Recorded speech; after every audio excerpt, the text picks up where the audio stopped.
Hello everyone, we are live with my second live stream in as many days. My name is JT Viper and I am going to be addressing a topic that I have seen batted around recently in the last day or so on Twitter and YouTube, especially since the last Battle of Berkeley, if you'll call it that. And on top of that, since Sargon has posted to the Thinkery and shared on his Twitter some advice being given for individuals dealing with Black Bloc Antifa protesters and, in general, citizens getting unruly or otherwise unlawful where the police or other peace officers are not either willing or able to intercede. Meaning, in instances like the last quote-unquote Battle of Berkeley, where it did appear that the local police were ordered to remain at a standoff distance from the altercations and who were essentially prevented from doing what would normally be their jobs. Now there has been talk, and of course I'm referencing a clown more than a educator here, but and that's not to be insulting to the man I'm about to reference. It's what he is. He proclaims himself to be an entertainer. It was Steven Crowder who referenced the fact that the police are not actually, the court deemed the police were not responsible for protecting you. We're not constitutionally required to do so. I'm sure there were some very, very interesting mitigating circumstances for that case, but that is what it is. What I am here to describe to you and to try and inform you of, as I believe I've come to be known for with some legislative analysis and whatnot, are the circumstances under which you as an individual, and I'm citing the California Penal Code in this case, because, well, it does seem that the largest congregation right now of really out of control, violent Antifa protesters seem to be in California. I could do another one, actually, look into the Oregon Penal Code, because I've seen some problems up there with Antifa as well. If you have any requests on where you'd like me to look at, throw them in the comments down below, and I'll get to doing my research on that. Also, if you're in the chat, please let me know. I am watching it here, and I am willing and able to answer a great many questions with the power of my Google law degree, if you will. But as you will notice down in the description, my advice is just my interpretation of the laws. It is by no means official legal advice. It should not be taken as such.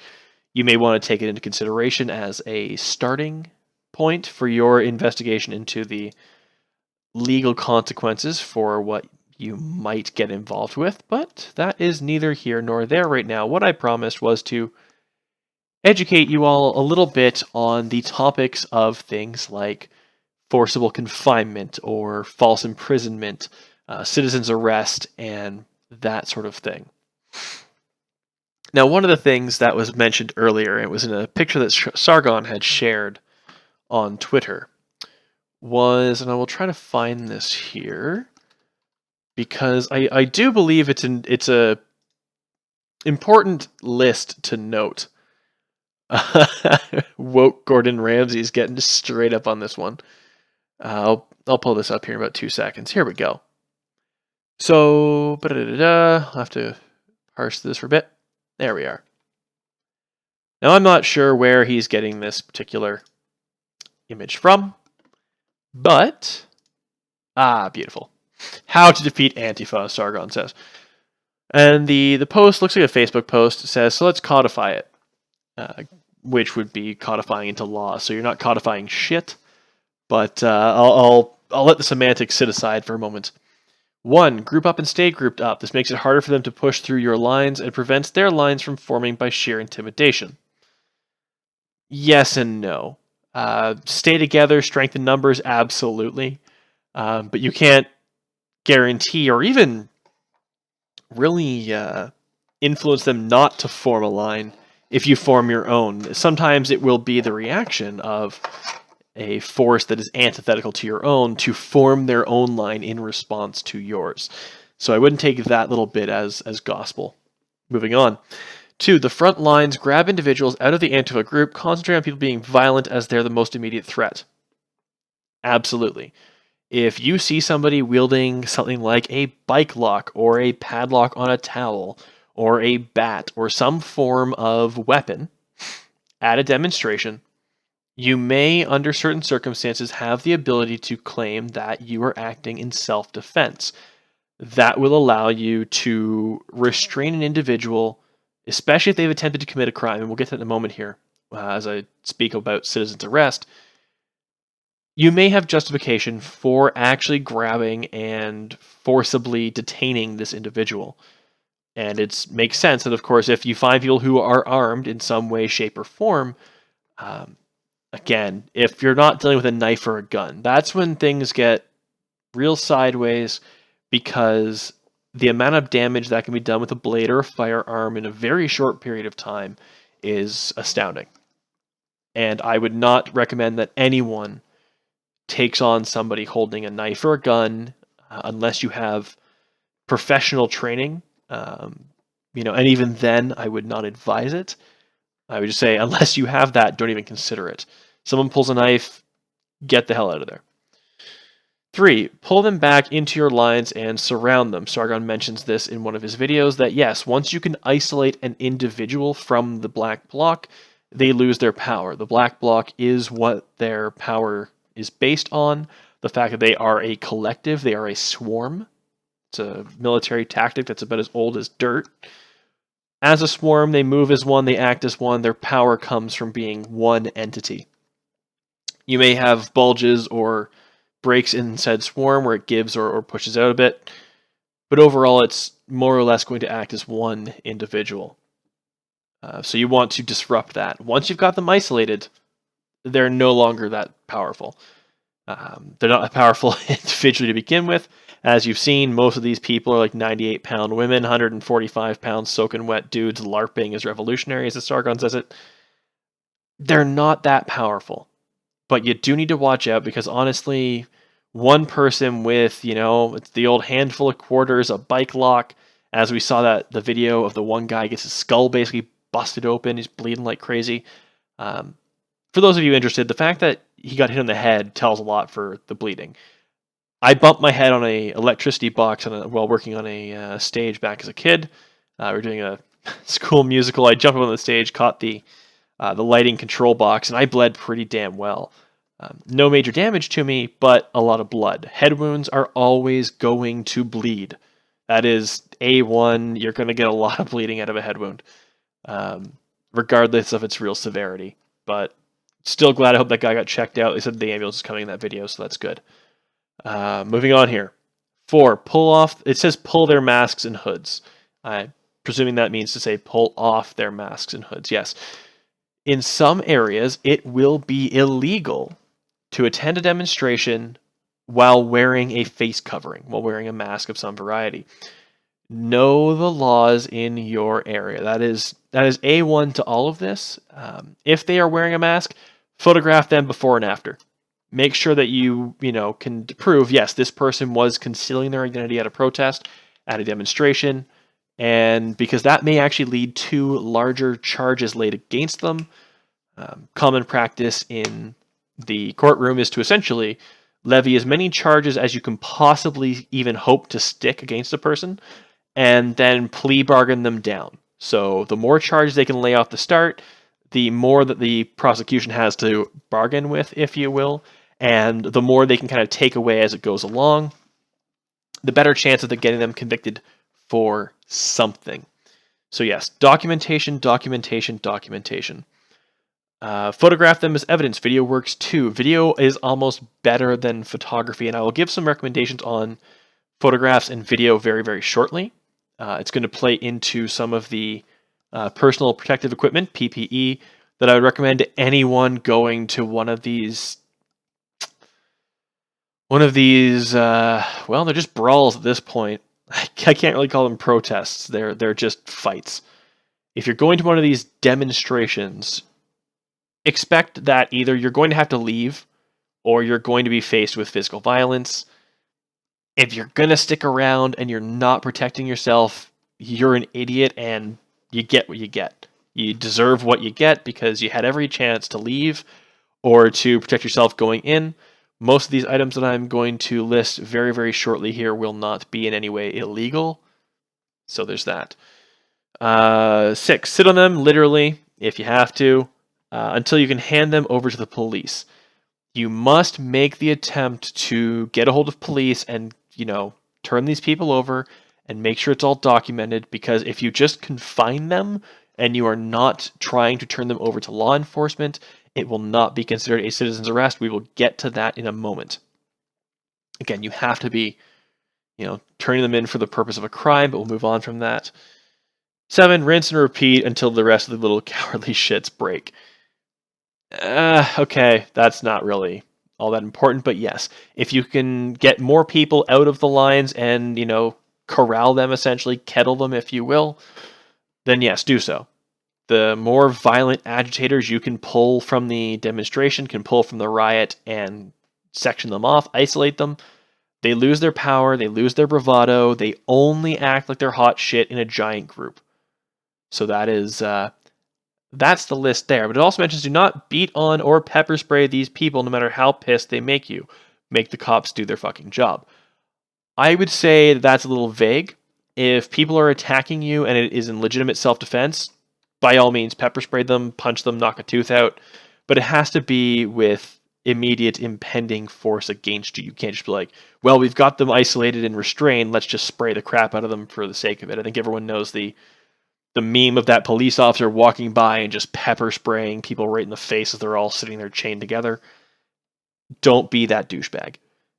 So moving on, also helpful, high tensile strength zip ties or disposable cuffs. Use an extra zip tie to secure the cuffs to one of the offender's belt loops or the like. It robs them of the ability to generate the momentum needed to snap the restraints unless they destroy their own clothing in the process. Perfectly valid option. And again, you will see the reasons, or at least the rationalizations and justifications for things like citizen's arrest and forcible confinement briefly. And actually, I'll take it to you right now. Boom. Under the California Penal Code, Section 837, a private person may arrest another. This is reading from this section here, enacted as of 1872. A private person may arrest another, 1, for a public offense committed or attempted in his presence. That will be his or her, that will be their presence. Let's just make that neutral for the sake of not being PC, but being precise. Anyone could enact the citizen's arrest. 2, when the person arrested has committed a felony, although not in his presence.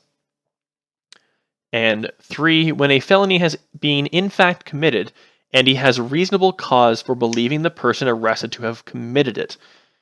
Now, I'm not particularly confident about this interpretation of the California Penal Code, but up in these here parts, up in Kanukistan, if you will, we work on the system of common law. The reasonable individual is a standard that is upheld, which basically says, would a reasonable person say that this was justified? So if you're like, oh, well, the person said they have brown hair, and this person has brown hair, so they must have done it. Nah. The majority of people are not going to say, yeah, that was probably them. But if you have something like, oh, I don't know, the situation like that professor who Pohl seems to have identified as being the bike lock wielding attacker at the last battle of Berkeley, yeah, you might have a stronger leg to stand on there. And aside from that, there it is. Any person making an arrest may orally summon as many persons as he deems necessary to aid him therein. If you need help restraining somebody who has committed an offense in your presence or whom you have a legitimate reason to believe they are the one guilty of said offense, you can call people to help you. Some people might get worried about the whole Melissa Click thing, calling for muscle over here. I've got a reporter over here, gotta get some muscle over here. Not in the same way. You should yell out, enacting a citizen's arrest, need some help restraining this person. Just a tip. A magistrate may orally order a peace officer or private person to arrest anyone committing and attempting to commit a public offense in the presence of such magistrate. So basically, government individual. And let's see here. An arrest for the commission of a felony may be made on any day and any time of the day or night. An arrest for the commission of a misdemeanor or an infraction cannot be made between the hours of 10 o'clock p.m. of any day and 6 o'clock a.m. of the succeeding day unless the arrest is made without a warrant pursuant to yada yada yada. The arrest is made in a public place, so that's the whole thing. If it's after these times and this is happening, you can still commit that arrest. You just can't do it if it's on private property. The arrest is made when the person is in custody pursuant to another lawful arrest. So that makes sense. The arrest is made pursuant to a warrant which, for good cause shown, directs that it may be served at any time of day or night. That's not going to apply to you. And here we go. Some more stuff. The person making the arrest must inform the person to be arrested of the intention to arrest him, of the cause of the arrest, and the authority to make it, except when the person making the arrest has reasonable cause to believe that the person to be arrested is actually engaged in the commission of or an attempt to commit an offense, or the person to be arrested is pursued immediately after its commission or after an escape. That's defined elsewhere in the Penal Code. The person making the arrest must, on request of the person he is arresting, inform the latter of the offense for which he is being arrested. This is very, very important. If the person demands to know why you are restraining them and conducting a citizen's arrest, you must have a reason. For that, look to, before you go out to one of these, if you're really that determined, trying to help out some people here because I know there are going to be folks who do this shit. Look up what constitutes battery, what constitutes assault, what constitutes disturbing the peace, etc., etc., etc. Make sure you know reasons for which you may actually conduct a citizen's arrest.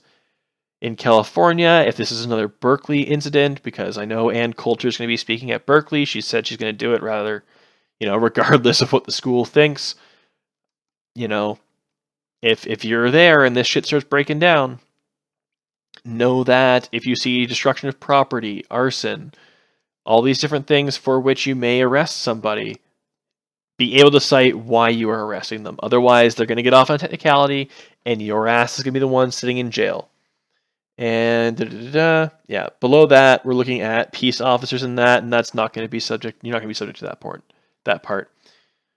You're going to be looking at, and again, if you want reference for this is sections 841, 840, 839, and 837 of the California Penal Code. You may reference this. By all means, print a couple of these things out from these sections and say, look, hell, hand it to them. Say, this is why I'm detaining you. I have reason to believe that you have committed offenses X, Y, and Z. You are thusly being detained by citizen's arrest upon suspicion of committing said crimes. Protect your ass. Don't be trying to confine one of these people and wind up getting arrested for it. When in doubt, err on the side of don't forcibly confine individuals because there is a concern with that. False imprisonment is the unlawful violation of the personal liberty of another. This is also the California Penal Code, Section 236. There are a whole bunch of things involved with human trafficking here. That's not going to apply to you. But you will want to look through the California Penal Code, all right, Chapter 8, false imprisonment and human trafficking. Know what you can be convicted of if you don't do this correctly. I've lost a viewer now that I'm referencing all the legalese. So moving on to how can you protect yourself if you're going to one of these demonstrations. Very simple. Cheap way to do it would be these 4 items. And if you want to get them in bulk, you can order them from China at $1 a piece with minimum orders of 10 pieces. I noted that in one of the videos out there, these would be really important just so you know. I noted that in one of these videos, there seems to be a street medic, somebody who is, I'm assuming, first aid certified or at least familiar with administering first aid, who was wearing a helmet, had a red backpack with a white circle red cross on it, denoting themselves as some form of first responder or first aid trained individual. If you're going to have the kind of organization to bring medics to one of these altercations, one of these demonstrations, you may want to have someone in charge who knows the law in regards to detaining people for citizen's arrest. Am I saying, start training up your own private police? No, I'm not going to go all that guy T on you. I have not gone full ANCAP. I do not endorse private police. But if the police won't do their job, somebody has to, enforce law and order. If they're not going to protect people, you might as well protect yourselves. Organize. It also helps to, localize or centralize, I should say, the legal burden. If somebody says, yep, I have educated myself to a point where I feel confident in making a citizen's arrest, then yeah, there you go. Do so. Now, this here, it says tactical shooting gloves. Let's be fair; these are not military specification gloves. This isn't mil spec equipment. But what it is going to do is things that I have noticed have been that these protesters are just throwing things like fireworks. You may start to see things like smoke grenades, which are called cold burning smoke. I can attest to the fact that these are not cold burning in any way, shape, and or form. I'm gonna see, pop up. I'll see if I can find Enola Gay smoke. All right, so this here, there we go. This here is a brand of smoke grenades that I'm familiar with through paintball, airsoft, that sort of thing, special effects, staging. Now, these are wire pull smokes. Okay? They look like this, so these little tubes. Okay, they burn for 90 seconds, I think it is. Colors, yeah, that's all well and good. Yeah, approximately 90 seconds, minute and a half. These things taste like ass, and in enough concentration, it can actually cause you to cough so hard you can tear a lung. We had one man had to be evacuated from a building that we were playing in a CQB field for paintball. Somebody threw too many of these in there. Actually, I think they might have even thrown the EG-18s in, which are really bad. There's also the burst smoke grenades you might see. These are all things that are, at least up here, legal to obtain. And I'll see if I can get you a demonstration of how these look. Is it gonna? Yeah, output speed. It's not gonna show any of these. It's unfortunate. In any case, with the burst ones, you usually pull it and it smokes out both sides. You get a very large plume of smoke very, very quickly. These are not pleasant to be standing in when they are producing smoke. If you were in confined areas like alleys, side streets, or if there's not a whole lot of wind, these can get really, really, really unpleasant. I'm not saying they'll work as crowd dispersal, and it may even be illegal to throw these in public.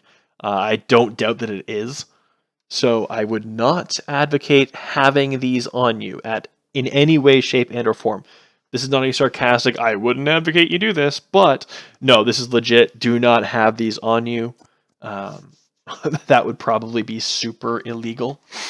So please do not do that, especially do not do that in reference me. But you may encounter something like this because we know that these Antifa groups have been throwing, these illegal M80 fireworks, and these things amount to a portion of a stick of dynamite. So if you're looking at one of these, what happens is it will throw smoke out of both ends. It's a chemical reaction produces the smoke. However, when these have just been thrown or when they're being picked up to be thrown again to try and clear them, the amount of oxygen that gets in can cause them to flare up. I have burned my hands on these trying to throw and move these while on a paintball field. Don't do it. Don't risk it. You will want to have something on your hands to cover them. And that is why I reference having something like a basic workman's glove. You can get ones with rubber padding on them. If you're really going to want to brawl with people, fine, so be it. The things they'll say, these aren't rated for motorcycle crashes. But I have worn some of these with a very similar material, hard cap material, and they can take a beating. falling down, smacking off of concrete, tree trunks, gravel, asphalt. I've played in essentially a broken down insane asylum, and I am not easy on my gear. These will protect your hands a lot better than most other things out there. So have something. I don't want to see people getting their hands all burnt to hell. But make sure you get something that you can actually get some grip with. Will it show you the inside? No, it won't. But you want to be able to actually, use your hands, don't anything too stiff. Again, $30 Canadian on Amazon. That's like what, $5 American? Our funny money. I'm kidding. It's probably 25. Next up, airsoft goggles. They are awfully handy. These ones are a little fancy. They come with a fan in them, so they don't. You'll see in this one here.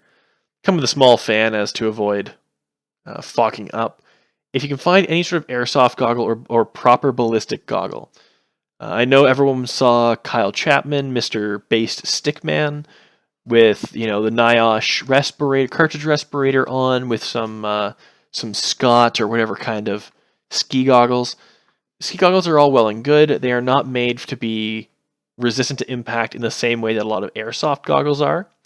Military ballistic glasses and goggles are another massive step up.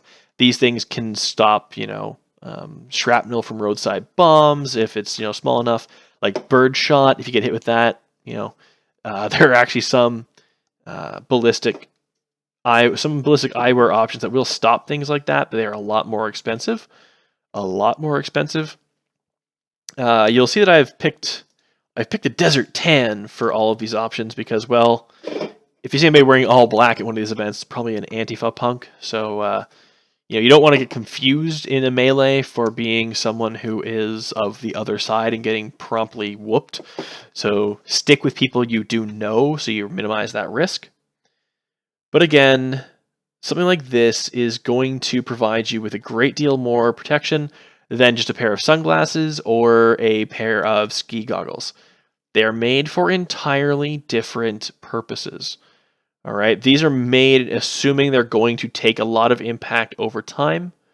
All right, ski goggles and that, like bike helmets, are assumed to take one impact, and then you replace the lenses.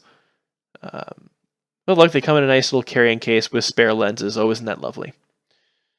So again, airsoft paintball, make sure they are suitable for sports that require an impact. There is a regulatory body, really more of an advisory body that remarks on what is certified for paintball and airsoft usage.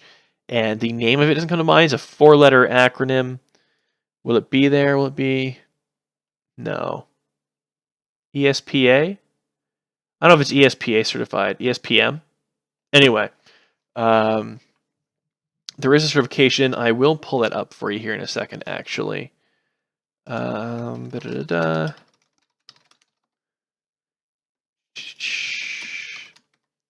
is it called? ASTM. Yeah, there's ASTM, PECC. So yeah, the ASTM requires any and all paintball goggles to be tested by an A2LA compliant laboratory. Yeah, so make sure if you see something that's ASTM certified, it's going to be a little better protection than anything else that's just, not. So let's move on from the goggles to a helmet. And I may be seeming a little bit militarized here with the Tactical Crusader lightweight tactical helmet, tan, fully adjustable. You'll see the impact foam, hard shell. That's really all you need. Some foam on the inside, you can see there for comfort foam, the impact foam itself, and then hard shell. If you'll notice, the poor guy that got nailed in the head with the bike lock was not wearing any kind of head protection whatsoever. Folks, if you're going to one of these demonstrations, assume someone is going to sucker punch you. And that they're not going to do it with their fist, they're going to do it with a rock, or a bat, or a club of some variety, or a padlock, shown on a towel or some kind of string, a length of cordage, or that D-shaped bike lock. All right? Don't put yourself out there without head pro on. You're going to get busted open. You're probably going to get a concussion. skull fracture. What could be really terrible is you get a bike lock like that, and it's got the really heavy, thick end to it. If that hits you the wrong way, you can get what's called an impacted skull fracture, and that can kill you. All right, that hit, I would call that attempted murder. That's just me again. I'm by no means a prosecutor or a lawyer of any kind. But knowing the kind of damage that an impact like that can cause, that could be attempted murder. Some people have, severe brain trauma from a hit like that. So protect yourself. That is really the crux of this entire thing. This here is your next option. And I do not recommend that unless you are familiar with the penal codes in your area, as I have here, right, in regards to citizen's arrest, all right, in regards to false imprisonment, kidnapping, that's if you have to restrain them and move them somewhere, that can be seen as kidnapping, all right? So be very, very, very careful as to how you address these threats, all right? If you can claim that you moved someone to keep them out of harm's way, there's a melee going on, you're conducting a citizen's arrest, you've detained them, you're saying, look, I am moving you here to get you away from this melee so you do not receive further damage, right? So you're not trampled, that you're not hit in the crossfire. That now that, because once you've detained that person, you are responsible for them, right? You have taken the responsibility of ensuring that a person you have detained is not unduly harmed, injured, so on and so forth.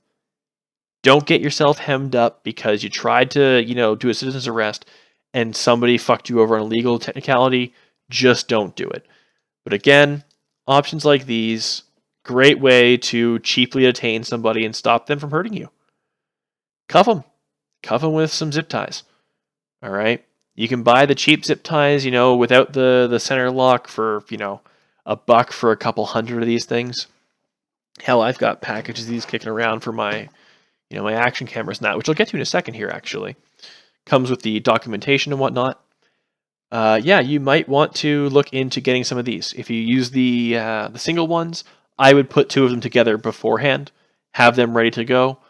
Again, might not be a bad idea if you're a group out there that's going and you have someone who's fairly well educated and is willing to take the time to really investigate the different laws involved with citizen's arrest. I know I keep harping on that, but again, make sure you know what you're talking about. To have somebody with a few of these, you can get them for $5.36 free shipping. If you order from Amazon, you want to wait a little while longer, you can order them off of Alibaba or AliExpress and get a few of them a lot quicker, or at least more of them for cheaper. You'd be spending $10.80 on 10 of them plus whatever piddly little import fee you're going to pay. If you're really determined, might not be a bad way to go. And of course, what I was going to reference with regards to this here is, I'll pull up another, let's do this, I'll just swap out of this one. Oop, there we go. I'm going to pull up let's see,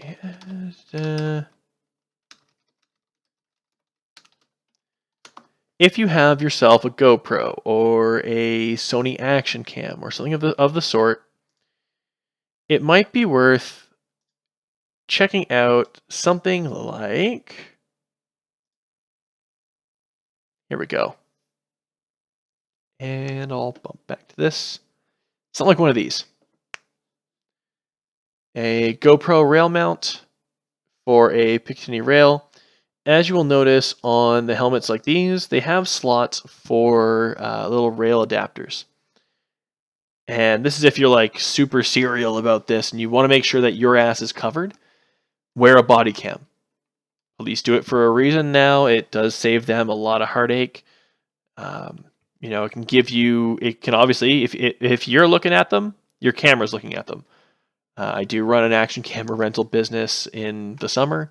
Very, very small time, but I actually have mounts that fit to these kind of helmets. And they work phenomenally. So you can get items to do that. You can also get, for GoPros, you can get an MVG mount to fit right there. Again, smack dab in the front. you're risking your camera, but if your camera's on and recording, then you have documentation of, if you have to detain somebody, if you get into a fight, if you have to defend yourself, be able to document it. Have someone who can document it. It's going to be the difference between your ass going to jail and your ass putting some rioting little Antifa punk in jail. All right? So, unless there's any questions, I only have the one person in the chat. I will leave this here. We're at 35 minutes. I think I have covered this fairly well. Looking at this whole bit here. Group up and stay together. Very smart. Don't get isolated. Isolation leads to you getting injured, possibly killed. You've seen people beat with metal bars while on the ground and unconscious. Don't be that guy. Don't become a statistic. 2, the front line grabs individuals out of the Antifa group. If they're not attacking you, if they're not being violent, if they have not committed an offense that you can, if they've committed an offense and you can't prove it, all right, don't do it. Don't, restrain people. Don't detain them. Don't forcibly confine them or falsely imprison them. You'll be the one that goes to jail or gets fined. They will not.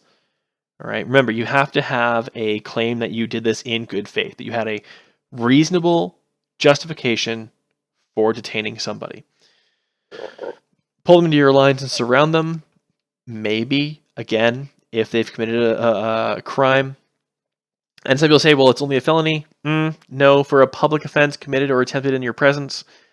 When the person is arrested, person arrested has committed a felony, although not in your presence. And when the felony has been in fact committed, and you have a reasonable cause for believing that the person you've arrested was the one that committed it. Again, if they're committing an offense against the penal code in California, by all means, you have the right to detain them. It's not necessarily going to be a safe endeavor. It could be very, very dangerous to do so because these people might be armed. People don't like being confined or imprisoned against their will. You're going to face a lot of swinging, maybe some headbutting, biting, spitting. You don't know. So if you're going to do something like that, be aware of what can happen to you. Pull their masks and hoods. So remove their attempts to conceal their identity. Again, I say this over and over and over again. Document what you are doing. If you have a camera, turn it on, lock it in the on position. Do not stop that thing rolling until you have confirmed that somebody else has a way of documenting it. Do not risk your own freedoms by getting yourself incarcerated and slapping a criminal record on yourself just to try and get it at, one little punk-ass kid. 5, photograph them as evidence. Video works too. I won't repeat that. Said it enough. Sit on them until you can hand them over to the police. That is extremely important.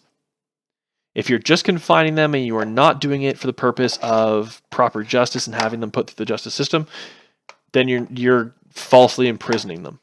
And that would be a crime. And I would not endorse that in any way, shape, and or form. Be sure to notify the police as soon as you possibly can and cooperate with police efforts to do their job. If the police say we're going to need information on the citizen's arrest, we're going to need your documentation, we're going to have to, they might have to even detain you. They may even have to detain you if that person makes an allegation against you. Don't fight it. Just, if you've done everything I've said here, you shouldn't have a reason to worry. You should be able to, in good faith, say, yep, okay, fine, I'll go with you guys. I'm not going to make a fuss about it, because you should know, if you follow these steps, that you have not put yourself in a compromised position. All right? And let's be fair here. If it comes down to a civil suit, and it's not going to be a jail time issue, I think we've seen that the community is more than willing to crowdfund if a person is doing what they've done in what they believe to be good faith. Right? Kyle Chapman, aka Base Stickman, had plenty of money raised for him when he was brought up on charges for his first bit of participation in the demonstrations and the brawls. So again, if you're not doing this to be an absolute cunt, then odds are people are going to back you on it. If you're responsible, you probably won't even need that backing. Folks, this has been a little unscripted Viper educational hour. 40 minutes has gone by. I'd like to wish you all a great evening. morning, afternoon, whatever it may be, wherever you are. Thank you for watching, and have a great night, everybody. See ya.